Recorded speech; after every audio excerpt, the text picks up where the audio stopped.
It was December 31st, 2025, and the world was ready to say goodbye to another turbulent year. In the small town of Eldridge Hollow, nestled against a dense, ancient forest on the outskirts of a forgotten Appalachian valley, a group of old college friends had decided to reunite for New Year's Eve. They hadn't seen each other in over a decade. Life, jobs, families had pulled them apart, but Sarah, the eternal organizer, insisted on one last big celebration before everyone turned 40. The cabin they rented was perfect, isolated, rustic, with a massive stone fireplace and windows overlooking the snow-dusted trees. No cell service, no distractions, just them, a stocked bar, board games, and the promise of fireworks at midnight to ring in 2026. There were 6 of them: Sarah and her husband Mark, Jake, the perpetual bachelor, Lena, the artist who'd moved to the city, Tom, the tech guy who never stopped checking his dead phone, and Emily, the quiet one who'd always been a bit off. Emily had suggested the cabin. "It's my family's old place," she'd said vaguely, perfect for escaping the world. The evening started innocently enough. They arrived in the late afternoon, unpacked, and cracked open the champagne early. Stories flowed, reminiscing about dorm pranks, bad breakups, that one spring break disaster. Laughter echoed through the wooden beams as snow began to fall outside, blanketing the forest in silence. By 10 p.m., the fire was roaring, and they'd moved on to stronger drinks. Jake pulled out his portable speaker, blasting a playlist of early 2000s hits. "To the good old days," he toasted. But as the night deepened, the mood shifted subtly. The snow piled higher, muffling the world outside.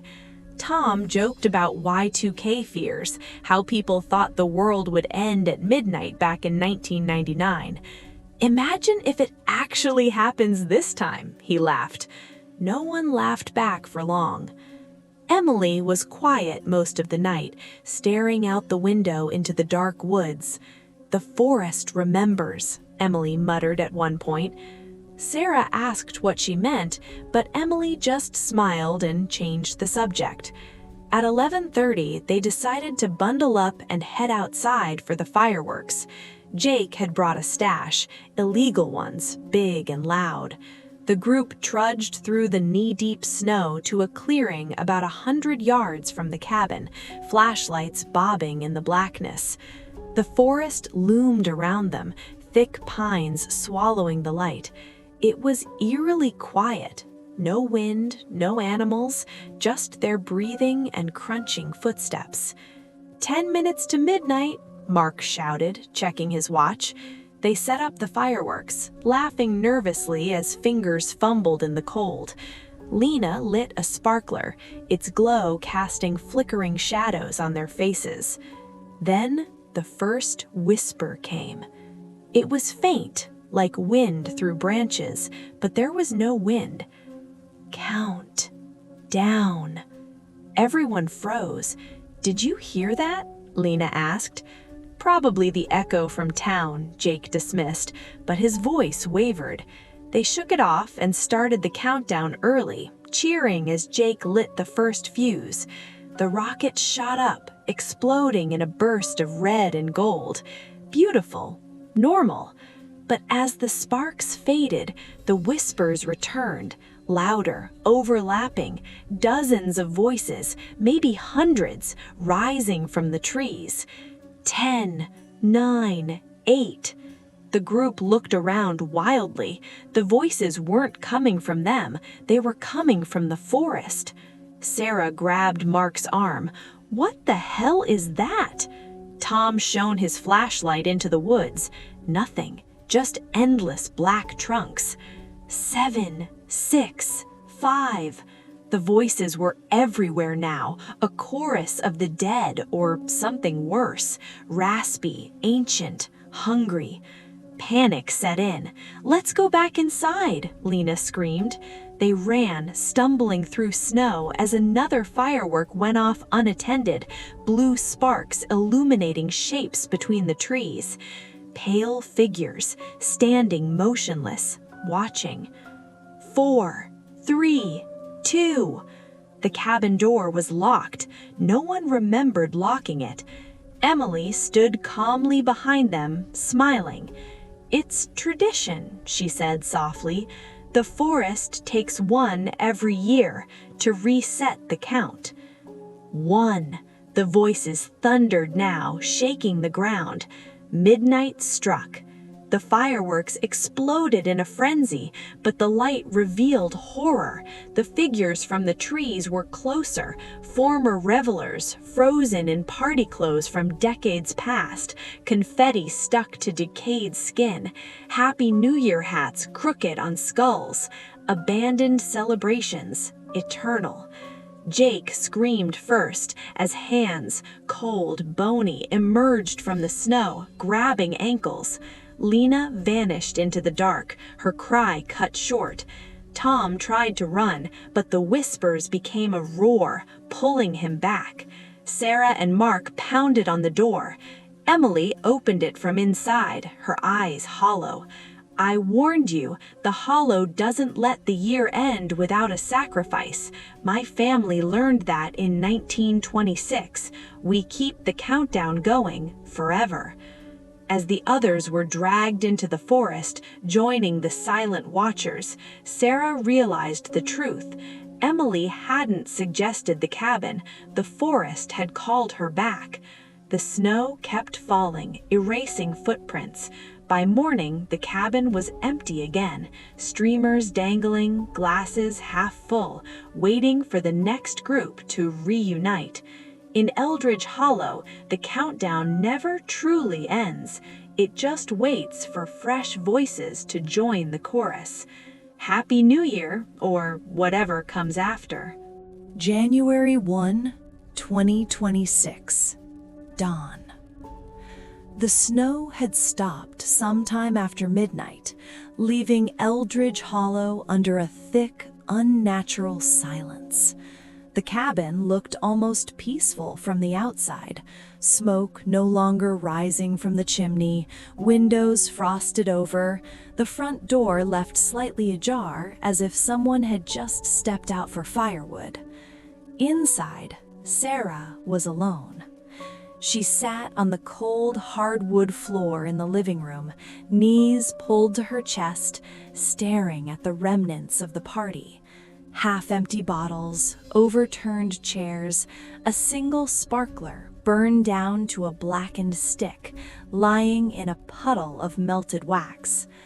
The Christmas lights they'd strung around the ceiling still blinked lazily, red, green, blue, like nothing had happened. But everything had happened. She could still hear the whispers if she concentrated. Not loud now, just a low murmur beneath the floorboards, behind the walls, inside her own skull. Count down. Sarah's breath came in shallow bursts. Her coat was still on, crusted with snow. She hadn't moved since Emily had let her in, since Emily had smiled that terrible, knowing smile and whispered, "One survives, always one, to tell the story, to bring the next group." Then Emily had walked out into the dark, arms open, joining the others without a scream. Sarah had slammed the door, locked it, barricaded it with the couch, and waited. For hours. Nothing came. No scratching at the windows, no pounding, just the soft, endless whispering. She had tried to sleep, couldn't. Every time she closed her eyes, she saw them.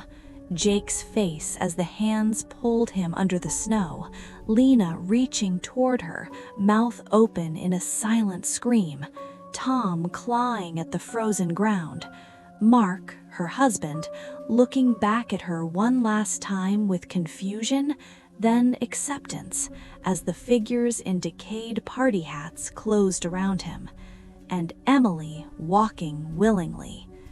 Sarah stood now, legs shaking. The fireplace was dead ash. The clock on the wall read 6:17 a.m. She hadn't touched her phone.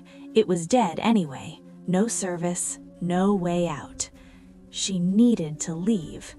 The keys to Mark's SUV were on the kitchen counter, next to a plate of untouched finger sandwiches. She grabbed them, grabbed a knife too, just in case.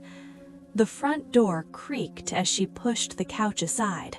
Cold air rushed in, carrying the sharp scent of pine and something older, something like wet earth and old confetti. The clearing where they'd set off fireworks was empty. No bodies, no blood, just smooth, untouched snow. Their footprints from last night were gone. But in the distance, deeper in the forest, she saw movement. Figures, standing in a perfect circle, waiting. Sarah ran to the SUV. The doors were unlocked. She threw herself inside, jammed the key in the ignition. It started on the first try. She reversed hard, tires spinning in snow before catching. The dirt road out of the hollow was narrow, winding, barely plowed. She didn't care. She floored it. The radio crackled to life on its own. Static, then voices. A countdown. Not in English. Older words. Guttural, rhythmic. 10, 9, 8. The trees blurred past. She didn't look at them, didn't want to see if the figures were following. Mile after mile, the whispering grew fainter. Then the road opened up. A sign, Eldridge Hollow, 5 miles behind you. She was out. She drove until the sun was high, until she reached a gas station on the highway. Hands trembling, she called the police from the payphone. They listened, took notes, promised to send someone to check the cabin. 2 days later, they called her back. No sign of your friends, ma'am. Cabin was empty. Looked like no one had been there in years. Dust everywhere, cobwebs, old newspapers from 1925 on the table. Sarah hung up without speaking. She didn't go home. Instead, she started searching. Old records, missing persons reports around New Year's in that part of the Appalachians, local legends. She found patterns. Every decade or so, a group vanishes in Eldridge Hollow on New Year's Eve. College friends reuniting, a family celebrating a milestone, a couple eloping at midnight. Always the same thing. One survivor. Always someone who tells the story. Always someone who years later suggests the cabin to a new group. Sarah stared at her computer screen one night in a cheap motel, reading a grainy scanned article from 1996. A photo of a woman, smiling, dark hair, familiar eyes. The survivor from that year. The caption read, Emily Harrow, sole survivor of tragic New Year's disappearance, recommends secluded cabin for peaceful retreats. Sarah's blood went cold. She looked at her phone. A new group chat had been created while she slept. Reunion time. A message from her old friend Dana. Hey guys, been too long. Sarah, you in? Found this amazing cabin in the mountains, totally isolated, perfect for New Year's 2035. No distractions, just us. Below it, a link to the rental listing. The same cabin, same photos, the same stone fireplace. Sarah's fingers hovered over the keyboard. The whispering returned, soft, patient, inside her chest now. December 31st, 2025, 11:47 p.m. Sarah's apartment was dark except for the blue glow of her laptop screen. The cursor blinked in the group chat. Sounds perfect. She hadn't meant to send it. Her thumb had moved on its own, or maybe it hadn't. Maybe she'd been staring at the message for minutes, hours, while the whispering in her head grew louder, warmer, almost comforting. Dana replied instantly with a string of party emojis and a pinned address. The same cabin, same listing, same grainy photos of the stone fireplace and snow-laden porch. The others chimed in quickly. Can't wait. Been too long. Bringing the good whiskey this time. Kids are with the sitter. Freedom. Sarah's stomach twisted. She knew these people. Dana, the eternal optimist. Chris and Mia, the couple who documented everything on social media. Raj, who still quoted their old inside jokes. 6 of them again. Always 6. She tried to type a warning. Don't go. It's not safe. Something's wrong with that place. But the keys wouldn't respond. Her fingers hovered, trembling, then retreated. The screen dimmed from inactivity. When it brightened again, she saw she'd posted a photo instead, a selfie she didn't remember taking, smiling, eyes too wide. Behind her, in the reflection of the window, the faint outline of pine trees. The chat exploded with hearts and firework gifts. Sarah slammed the laptop shut. She stood, pacing the small living room. Her reflection in the black TV screen looked wrong, paler, cheeks hollow. The whispering was constant now, a gentle tide. You know what must happen. One survives, to bring the next. She grabbed her phone to call Dana. No signal. The battery read 100%, but every call failed. Texts wouldn't send. The group chat was the only thing that worked. She tried the landline. Dead. Outside her window, snow began to fall, but it was Los Angeles. It never snowed in Los Angeles. Yet there it was, fat, silent flakes drifting past the streetlight, settling on palm trees, melting too slowly. Sarah backed away from the window. On the coffee table, her keys glinted. Next to them, a folded piece of paper that hadn't been there before. She unfolded it with shaking hands. A hand-drawn map. The winding road into Eldridge Hollow. The cabin marked with an X. At the bottom, in handwriting that looked disturbingly like her own. Drive safe. Arrive before midnight. We're waiting. The whispering swelled into words she could almost understand. Old words, older than English, older than time. A promise, a hunger. Sarah looked at the clock. 11:52 p.m. 8 minutes.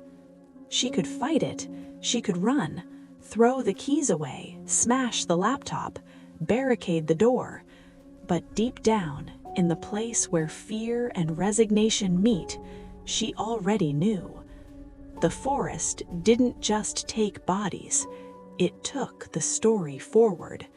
One survives, always one. To tell it, to invite the next. Sarah picked up her coat, grabbed the keys, walked to the door. As she opened it, the hallway outside was no longer her apartment building. It was the snow-covered path to the clearing. The figures waited in the distance, new silhouettes joining the old. Jake waving, Lena smiling, Mark holding out his hand, Emily standing in front, arms open in welcome. The countdown began again, soft and patient. 10. Sarah stepped into the snow. 9. The door closed behind her with a gentle click. 8. Somewhere far away, Dana's phone buzzed with a new message in the group chat. Jake, Lena, Mark, Emily, and more, decades of them. 8, 7, panic erupted, screams, running. The door wouldn't open. Sarah stood calmly in the snow, arms outstretched. "It's the tradition," she said, almost apologetic. "The hollow needs its count. One joins willingly, the others feed the forest. One survives to continue." 6, 5. Dana backed away as hands rose from the snow, cold, insistent. She saw it then. Sarah wasn't the survivor anymore. She was the invitation. 4, 3. The figures closed in, familiar faces, now wearing eternal smiles. Dana's last thought, as the snow swallowed her scream. Sarah had typed that message in the group chat all those years ago. "On my way. See you soon." Midnight. The fireworks lit the sky one final time, illuminating the circle complete. By morning, the cabin stood empty once more, glasses half full, fire dead. A new survivor stirred inside. Raj, perhaps, or Mia. Eyes hollow, smile ready, phone in hand, opening a new group chat. Old friends, distant family, anyone. The years blurred into decades, then centuries. The cabin in Eldridge Hollow stood unchanging, a silent sentinel against the endless winter that had claimed the world beyond its borders. Snow fell without cease, piling higher than roofs, higher than trees, erasing roads and memories alike. Cities far away whispered of climate anomalies, of perpetual blizzards in the Appalachians, but no one came to investigate. The hollow protected itself. Inside the cabin, the cycle repeated. A new group arrived every decade, drawn by an irresistible listing that appeared on forgotten rental sites, in old emails, in dreams. Friends reuniting, families seeking solitude, strangers bonded by shared nostalgia. Always 6, always on New Year's Eve. The whispers began softly, building to the inevitable chorus. The figures emerged from the trees, generations of the taken, their party clothes rotting further with each passing year, hats askew, smiles frozen in eternal celebration. One survivor each time, one to carry the invitation forward. Sarah's face lingered longest among the watchers, her eyes the gateway that pulled the next souls in. Emily's before her, and older ones, faces from 1926, from the first recorded vanishing, when the hollow's hunger awoke. But hunger has limits, even eternal ones. On December 31st, 2025, 1,000 years after the first, something shifted. The group that arrived was different. They were the last. Humanity had dwindled. Wars, plagues, the creeping ice age born from the hollow's influence had claimed most. These 6 were remnants, scavengers, historians, seekers of lost places. They'd found the cabin's coordinates in ancient digital archives, a myth turned real. They came not for celebration, but for answers. No fireworks this time, no champagne, just flashlights piercing the dark, voices echoing caution. The whispers rose anyway. Count down. But the voices were weaker, thinner. 1,000 years of feeding had sustained the hollow, but also worn it thin. The figures appeared, hundreds now, a vast circle in the clearing, pale, decayed, yet flickering, like static on an old screen. The survivors-to-be fought, not with panic, but purpose. One of them, a woman named Ilara, descendant of a long-forgotten line, carried an old journal, found in ruins. Pages detailing the cycle, the sacrifices, the forest's ancient pact with something older than time. She read aloud as the hands rose from the snow, words not of invitation, but of release.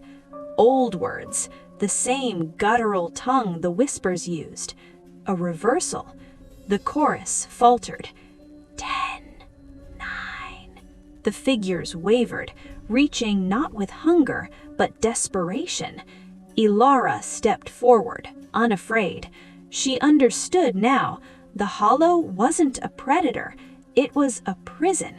Something vast and nameless trapped beneath the roots, feeding on the turning of years to stay bound. Each countdown renewed its chains.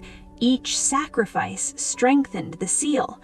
But 1,000 years had weakened it, and weakened the prison.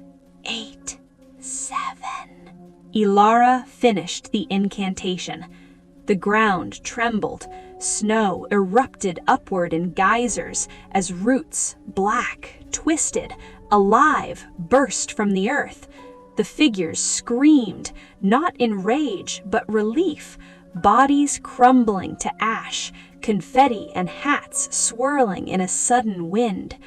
The watchers dissolved, faces of Sarah, Emily, all the lost, smiling truly for the first time as they faded. The cabin groaned, beams cracking. The 6 ran, but there was no need.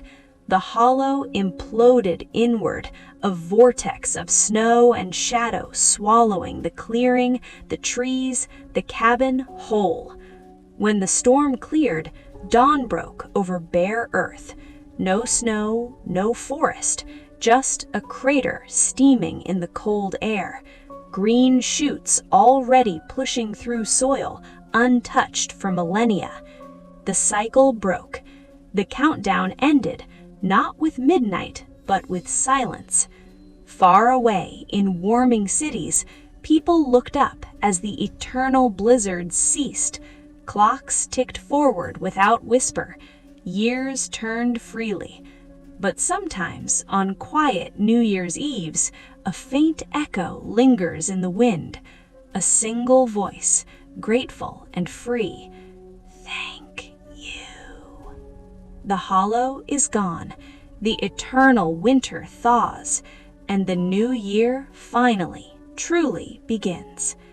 Happy New Year. This time, for good.